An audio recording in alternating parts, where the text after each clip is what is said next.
راجع الساعة 3 بالليل من الشغل فاهم، فلقيت لك شابين شكلهم عيال تسول خالص. لقيتهم بقول لك يا طلع اللي في جيبك بدل ما نعورك وناخده بالعافية. فقلت له اللي في جيبه صاحبي ما يلزمكش. قال لي لا يلزمني، هتطلعه بالذوق ولا طلعه منك بالعافية؟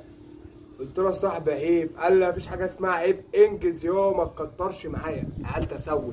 فانا رحت مطلع اللي في جيبي كده مصحف صغير. فالواد اول ما شاف المصحف راح باصص لزميله كده وعينيه دمعت. فقال له صاحبي انت شغال في ايه؟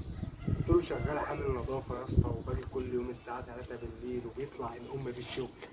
فلقيت لك عينيه صاحبه التاني برضه عينيه راحت مدمعه، وراح بايس على دماغه وقال له يا صاحبي حقك على ما زعلش مني، بس انت عارف اكل العيش بقى وكده. فقلت لهم وانتوا شكلكم جديد في موضوع التثبيت ده صح مش كده؟ فقالوا لي ايوه والله. قلت لهم بقول لكم ايه، ما تدخلوش العواطف والاحاسيس في الشغلانه. ومن ساعتها وانا شغال معاهم وبكسب ده.